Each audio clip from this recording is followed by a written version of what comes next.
Your waist measurement is telling a story about your health that your bathroom scale cannot see. Right now, regardless of what the number on the scale says, the distribution of fat around your midsection is determining your risk of heart disease, stroke, type 2 diabetes, certain cancers, and premature death with far more accuracy than your total body weight ever could.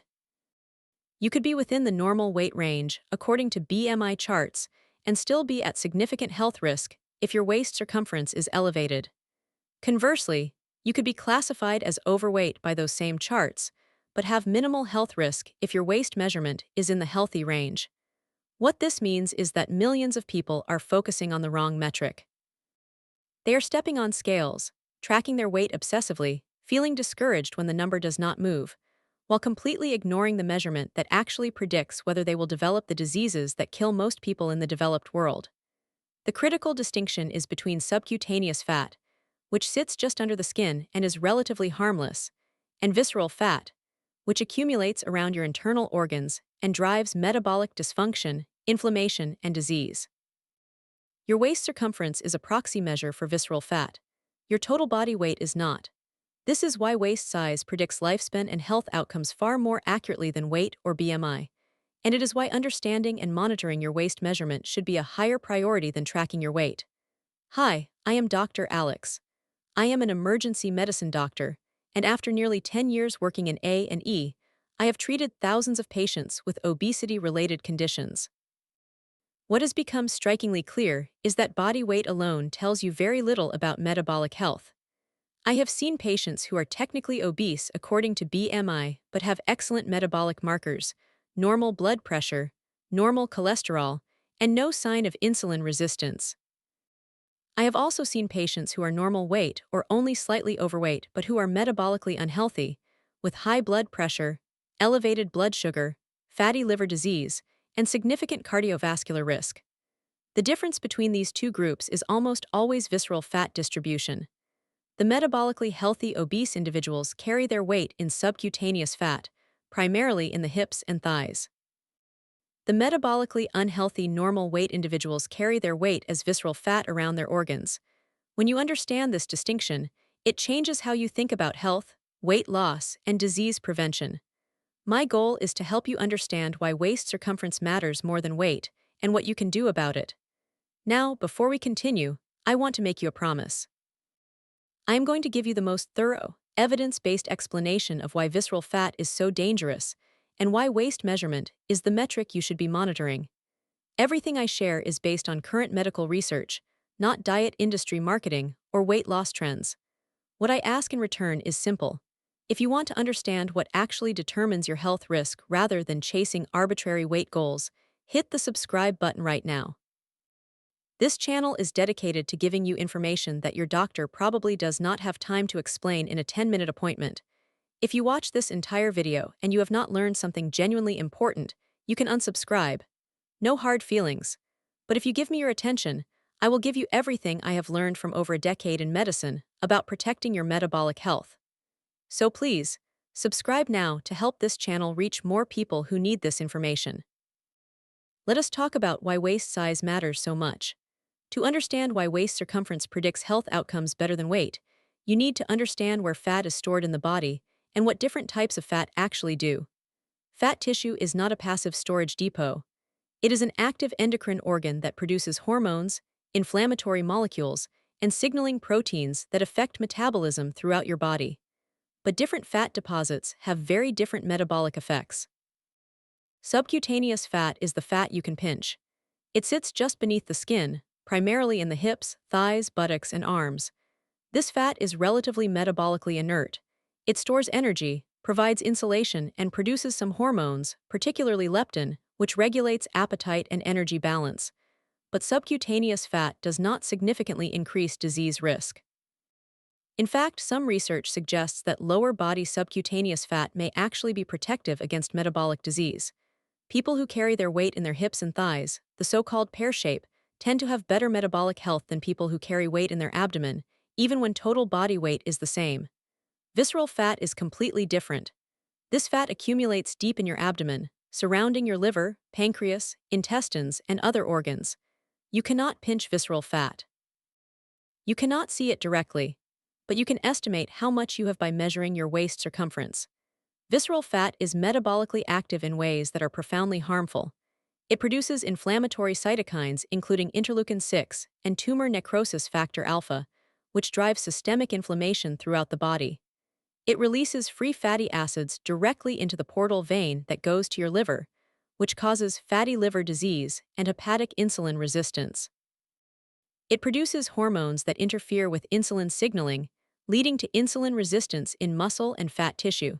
It secretes proteins that increase blood pressure and promote blood clotting, and it creates an inflammatory environment that accelerates atherosclerosis, the buildup of plaques in your arteries that cause heart attacks and strokes. All of these effects are dose-dependent. The more visceral fat you have, the worse the metabolic consequences. This is why waist circumference, which correlates strongly with visceral fat volume, is such a powerful predictor of disease risk. Studies published in the Journal of the American College of Cardiology demonstrate that waist circumference predicts cardiovascular events, including heart attacks and strokes, independently of BMI. This means that even among people with the same body weight, those with larger waist measurements have significantly higher risk. Research in The Lancet shows that waist circumference is a better predictor of type 2 diabetes risk than BMI. For every 5 centimeter increase in waist circumference, diabetes risk increases by approximately 34% in men and 42% in women, regardless of total body weight. Similar patterns hold for cancer risk. A study of over 40,000 participants published in the British Journal of Cancer found that waist circumference was associated with increased risk of several cancers, including colorectal, pancreatic, and postmenopausal breast cancer, even after adjusting for BMI. The reason is that visceral fat creates an inflammatory, insulin-resistant state that promotes cancer cell growth and survival. Now, here is what makes this particularly important. You can have a normal or even low BMI and still have excessive visceral fat. This condition is called normal weight obesity or metabolically obese normal weight.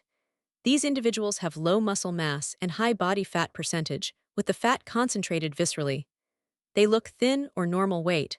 They are not concerned about their weight, and their doctors may not identify them as at risk. But metabolically, they are in serious danger. They have the same insulin resistance, inflammation, and cardiovascular risk as someone who is clinically obese. Studies show that normal weight individuals with central obesity, defined by elevated waist circumference, have higher mortality risk than obese individuals with normal waist circumference. This is the critical insight. Distribution matters more than total amount. Where your fat is located determines your health risk far more than how much fat you have overall. The mistake that most people make is fixating on weight as the primary health metric while ignoring waist circumference entirely. They step on the scale daily, they track every fluctuation, and they judge their health and their success based on that number. But the scale cannot distinguish between muscle and fat, between subcutaneous and visceral fat, or between health promoting weight loss and muscle loss that actually worsens metabolic health.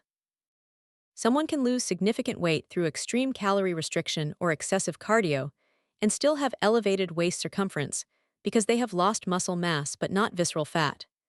They are lighter but not healthier. Their metabolic risk has not improved meaningfully because the dangerous fat is still there. Conversely, someone can gain weight through resistance training and improved nutrition while simultaneously reducing waist circumference by losing visceral fat and building muscle.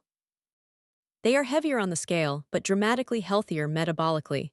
Their cardiovascular risk has decreased, their insulin sensitivity has improved, and their inflammation has dropped. The scale would tell you they failed. The waist measurement would tell you they succeeded. This is why weight alone is such a poor metric. The second mistake is not understanding what constitutes a healthy waist circumference. The clinical thresholds are well established but rarely communicated effectively. For men, waist circumference should be below 94 centimeters, or approximately 37 inches for low risk. Above 94 centimeters indicates increased risk, and above 102 centimeters, or 40 inches, indicates substantially increased risk.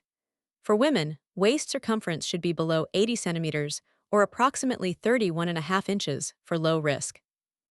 Above 80 centimeters indicates increased risk, and above 88 centimeters, or approximately 35 inches, indicates substantially increased risk. These thresholds vary slightly by ethnicity, with some populations showing increased risk at lower measurements. But the principle remains the same. If your waist circumference is above these thresholds, you are at elevated risk for metabolic disease regardless of what the scale says.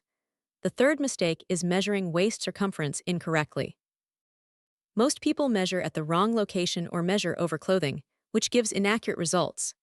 The correct method is to measure at the level of your navel, or more precisely, at the midpoint between the bottom of your ribcage and the top of your hip bone, with the tape measure horizontal around your body. The measurement should be taken at the end of a normal breath, not while holding your breath or sucking in your stomach. The tape should be snug but not compressing the skin. This measurement, done correctly, gives you the most accurate estimate of visceral fat accumulation. The fourth mistake is not recognizing that you can be metabolically unhealthy at any weight.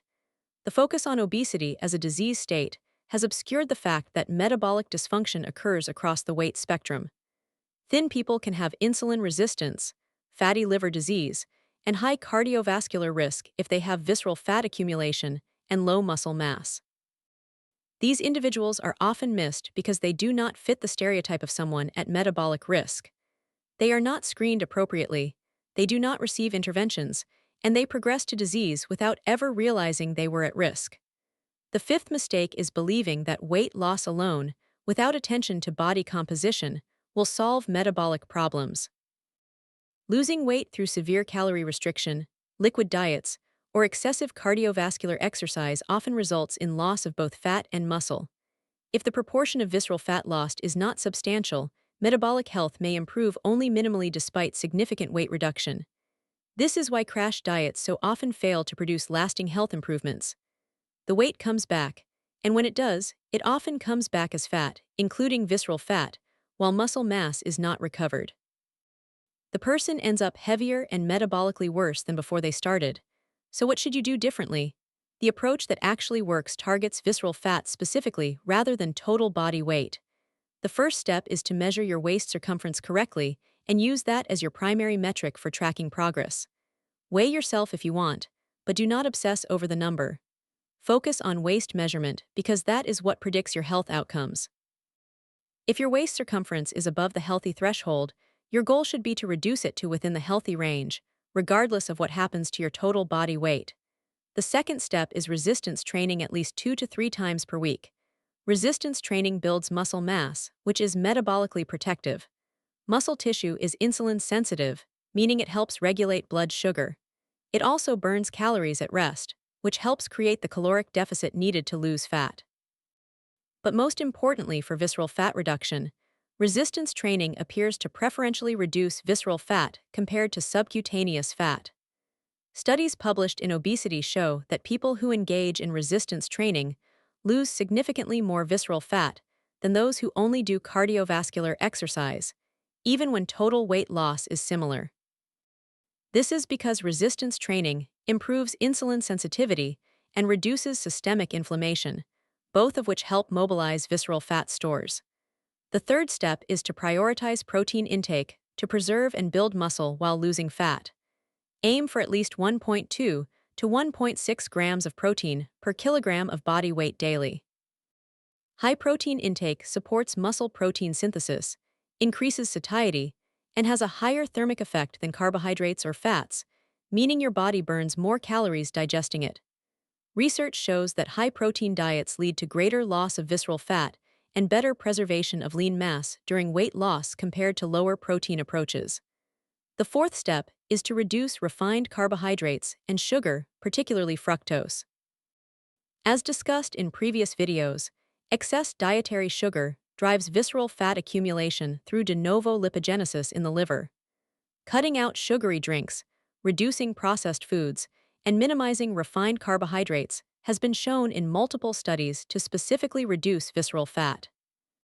A trial published in the American Journal of Clinical Nutrition found that reducing sugar intake led to significant reductions in liver fat and visceral fat within weeks, even without significant total weight loss. The fifth step is to incorporate regular cardiovascular exercise, but not as your sole form of activity. While resistance training should be the foundation, adding 2 to 3 sessions of moderate intensity cardio per week provides additional benefits for visceral fat reduction and cardiovascular health. Activities like brisk walking, cycling, or swimming for 30 to 45 minutes several times per week, combined with resistance training, produces better outcomes than either alone. The sixth step is to ensure adequate sleep. Sleep deprivation is strongly associated with visceral fat accumulation. Studies show that people who sleep less than 6 hours per night have significantly greater visceral fat compared to those who sleep 7 to 8 hours, even when controlling for diet and exercise. Poor sleep increases cortisol and disrupts appetite-regulating hormones, both of which promote visceral fat storage. Prioritizing 7 to 9 hours of quality sleep per night is essential for managing visceral fat. The seventh step is stress management. Chronic stress elevates cortisol, which directly promotes visceral fat deposition. Research demonstrates that people with high chronic stress levels accumulate more visceral fat over time compared to those with lower stress, independent of other factors. Implementing regular stress reduction practices, whether through meditation, yoga, deep breathing, or other methods, helps reduce cortisol and protects against visceral fat accumulation. The eighth step is monitoring your progress through waist measurement every 2 to 4 weeks. Do not measure daily because fluctuations from water retention, digestion, and other factors make daily measurements unreliable. But regular measurements allow you to track whether your interventions are working. If your waist circumference is decreasing, even if your weight is stable or increasing slightly, you are improving your metabolic health and reducing your disease risk. That is success. Let me bring this back to the clinical reality. In the emergency department, I do not see patients come in with complaints about their BMI. I see them come in with heart attacks, strokes, diabetic emergencies, and complications of obesity-related diseases.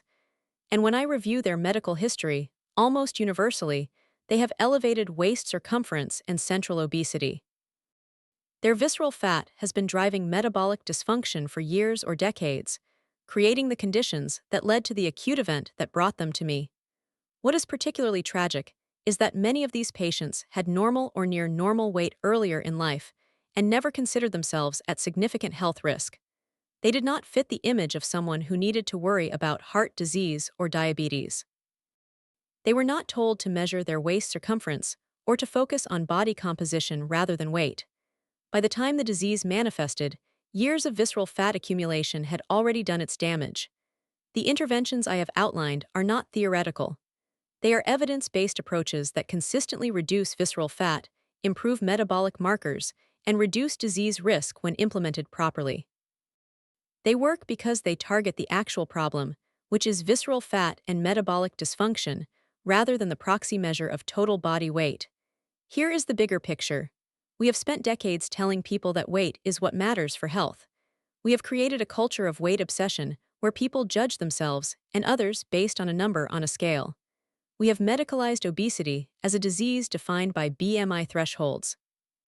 And while there is truth to the idea that excessive body fat is unhealthy, the focus on weight has obscured the more important truth about fat distribution and metabolic health.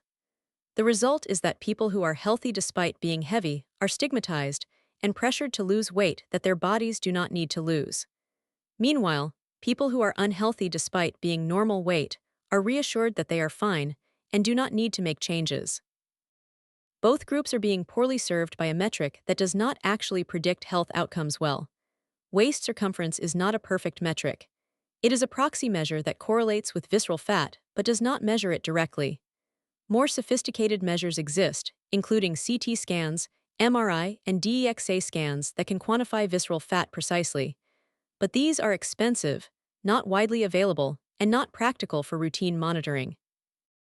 Waist circumference is simple, free, and provides enough information to guide decisions and track progress. What I want you to understand is that your health is not determined by your weight.